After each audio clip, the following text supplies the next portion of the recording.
Okay, peeps, welcome back. So today we're going to be talking about our buys, sells, and dividends for the week of October 22nd to October 28th, which is today. Let's get it.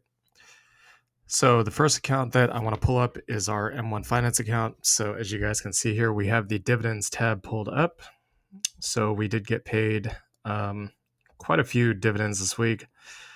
We got 545 from Ellington Financial, 282 from the USOI ETN. This is basically crude oil futures, which we do actually trade. So we do actually day trade futures. As you guys can see here, we have the chart here. We have not showed you any live trades yet, but at some point we will. So this is basically crude oil futures. We have the R.A. Brookfield Real Assets Income Fund, which paid us $439.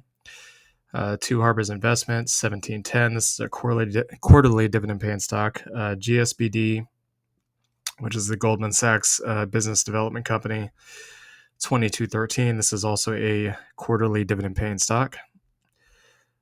So if we go ahead and add that up, we'll say 545 plus 282 plus 439 plus 1710 plus 2213. That comes out to $51.89 for this week. And again, we have not bought in any of these positions in probably like a month or two. So we've literally just been sitting on these dividend paying stocks. We haven't bought anything, but we haven't sold anything either. We've just been sitting on them. I think we might have accumulated like maybe some RA over the last couple of months, but for the most part, we haven't really touched any of these positions. So that's M1 Finance. Now, if we go over to Robinhood, I do believe we have not actually received any dividends from any of these positions this week, but we have this month so far. So we're not talking about the month, we're talking about the week. So yeah, this is the clip. And you guys can see, even though the X date was yesterday, the payment date hasn't arrived yet. So we're not getting any pending dividend notifications or anything like that. We'll just click on one of these random yield max funds just to see if anything came in. Nothing came in because the dividend payment was closer to the middle of the month. And anything on Triple QY or JEPY. As you guys can see, also nothing has come in terms of dividend payments. However, with that being said, we do want to go over with you guys what our buys and sells have been for the week. So this week we did end up selling out of the FBY Yield Max ETF, which did end up having a massive spike. If we actually go over here and type that into the charts, excuse me, we'll show you guys what we're talking about here. So as you guys can see, this thing kind of was like dumping off and then it had like this huge pop to the upside. Well, I believe that Meta actually recently had its earnings, but regardless of that, we did actually end up selling somewhere on this candle up here when the price shot back up because we said, well, you know, Triple QY and JPY is going to pay us a bigger dividend. So why don't we go ahead and accumulate that first? Since, you know, we're doing our dividend capture strategy in real time, we are loading the boat because they're going to pay us here soon within the next week. So if we go over to Meta, take a quick look at that. Just super short, you guys can see that they did have earnings. This is the underlying stock that FBY tracks, just so y'all know. And they beat their earnings quite a bit, actually, only slightly on the revenue, but massively in terms of earnings. They beat it by 20%. So as a result, you saw this huge rip where the price action basically came up and closed this gap right here, which is gaps usually get filled often in the markets. That's pretty common for that to happen. So yeah, we sold out of a profit. We sold 13 shares at 19, or our cost basis was 1956, and we sold 13 shares at 2058, and we ended up making $13.26 in profit, which is, you know, it's a relatively small amount, but it's still something. So the point is to grow the portfolios over time. That's the whole point of this. So that adds up to 65.15. Now in terms of what we purchased, we're going to show you guys that right now. So we'll go over here and click on the tabs. You guys can see that we haven't really bought much of anything for Clip lately. Again, the reason being is because we've kind of been piling a lot of funds into Triple QY and JEPY. However, we have recently stopped buying the Defiance ETFs and decided to start picking up some more CLIP. So as you guys can see here on the 27th, we purchased 3.16 shares at $18.99. The price is currently down from there. Our cost basis is quite a bit higher, but again, we haven't purchased these for a while, and Coney has been kind of dumping. So it might actually be a good idea, a good time, and a good idea for us right now to go ahead and purchase some shares.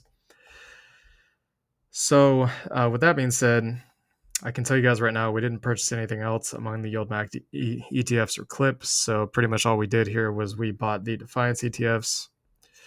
As you guys can see, our cost basis is only slightly below what the current market value is. So we take a look at the dividend and purchase history here. You guys can see that, what was the starting date? The 22nd. So you guys can see that we have been purchasing a lot of shares. We bought most of these Triple QY shares last week, so we did purchase a little bit this week. You saw we bought $60 at $18.14, so that's a pretty good price. That's actually, I believe, lower than the current market price. Yeah, it's actually lower than the current market price. So that was definitely good timing on our part. And JEPY, take a look at that. We have not received dividends from these guys yet, just so y'all know, but we started the trading week on the 23rd because markets are closed on Sunday, but since the week starts on a Sunday, we're going to go with the 22nd. So when looking at this, you guys can see that we bought a lot here. This is when we sold out of, I believe it was, we sold out of Meta and went ahead and bought a bunch of JEPY, and this is a combination of our daily buys along with the money that we funded into that. So we bought $60 at $18.56, $327.54 at $18.69, and $60 at $18.59. So it's kind of all sitting in that same area in terms of price.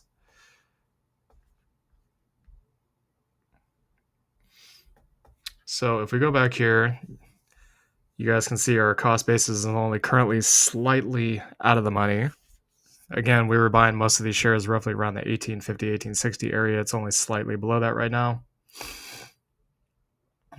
And you guys are probably wondering, like, well, why is JEPY down when Triple QY is up? Well, we're actually going to show you that right now. So this is a bit odd because the stock market usually works. The markets, the equity indices usually correlate with each other, meaning they move in sync. If one goes down, they all go down. If one goes up, they all go up. But as you guys can see here, we kind of had like a really odd day where the NASDAQ was up and the S&P 500 was down.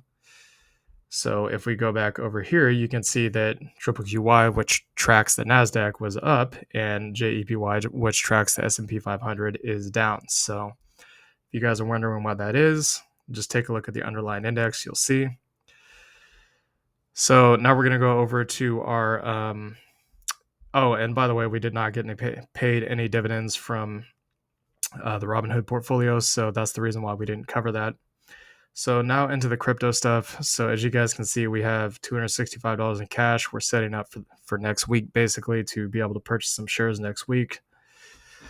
During Monday's market open, keep in mind that during Thanksgiving and Christmas, most likely the markets will be closed because they're federally recognized holidays. So we're not expecting to be able to do any trading on those days. So as you guys can see, we are in the money on both crypto positions pretty significantly. Actually, we only have about 770 in BCHG, but we're at $52. So I'd say that's maybe roughly like around 8% or so. Well, it says 7%, but maybe it is 7%. I don't know. But LTCM, we have just under 1,600. We're up almost 10% on this position. This was actually higher previously. Before Friday's close, it was almost up to like, I think, $5.40 a share or something. So we were sitting pretty heavily in the money. At the maximum unrealized gain, we were up like roughly around $3.30 to $3.50 in terms of profit. But again, we're not selling these positions in the immediate short term for quick gains. We do intend to make a lot of money on these. And when I say a lot, I mean BCHG can go up from these prices anywhere from a 20 to a 40x. LTCN anywhere from a 50 to a 100x. So if these two only go up 50% of the maximum potential possible returns, we're still going to make out like bandits. Can they do 100x? Absolutely. Anything's possible in crypto. Those of you guys that have been in crypto, you know just how volatile it can be, how crazy the gains can be, how crazy the sell-offs can be. It's possible that LTCN and BCHG could do 100x and a 40x respectively. And if it does, we're going to make a killing. So are we going to sell for $200 in gains? Absolutely not. We're going to wait for the maximum profit. We're going to take a look at the macro indicators to give us pretty strong indications as to when to get out. And we're going to take money off the table when it makes sense. And until then, we're not going to sell. We're going to just continue to, or at least that's the game plan. We're not going to sell, and we're going to continue to DCA in. So that covers what our current positions look like.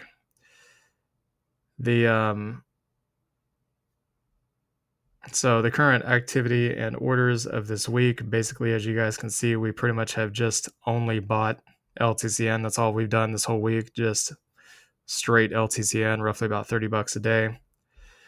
It's not much. So pretty much what we plan on doing going into November is we're going to we like to refer to it as a sliding scale DCA strategy. So what do we mean by this? Since we're investing in both dividend paying stocks and crypto, currently we're putting about 60% into dividend paying stocks, 40% into crypto. What we're going to do is we're going to start moving more of the money that we put into crypto. We're going to increase that percentage every month that we get closer to the halving. And then as we get further out from the halving, like let's say we get 3, 4, 5 months past the halving, we're going to start scaling out, or we're going to start scaling down our positions and stop. We're going to reduce the amount that we purchase every month the closer that we get to Bitcoin going back to 70,000 previous all-time highs. So that's the crypto piece. And as for Webull, well, you guys can see here our positions on Webull. Not really much has changed. We have actually, I believe, not really received anything in dividends. So yeah, there's nothing in dividends popping up here for this week. As you know, as for the YieldMax ETFs and Clip, we haven't really bought much of anything on Webull as of lately because we've been focusing on our Robinhood portfolio first. But if we do end up buying some of these positions, like this one may be harder to get DCA down towards that 1650 level because we'll have to put a lot more in because we already have a bunch of shares here. And same thing is true with NVIDIA. But if we take a look at something like OARC and Aptly, you guys can see we're pretty heavily out of the money. But again, we have smaller positions in these. So if we start adding to it, it's going to reduce our cost basis quite a bit and put us closer to being back in the money or increase the maximum profit that we could make in the future. And we have not bought anything on Webull as of this week either. It's mainly just been Robinhood. So anyways, this is our buys, sells, and dividends for the week of October 22nd to October 28th. So far, we have made $65.15 this week. Next week, we'll be doing our monthly dividend portfolio review and how much dividends we got paid, so keep a lookout for that. Anyways, hope you all enjoyed the content. Please like, comment, and subscribe, and we will see you all later. Peace.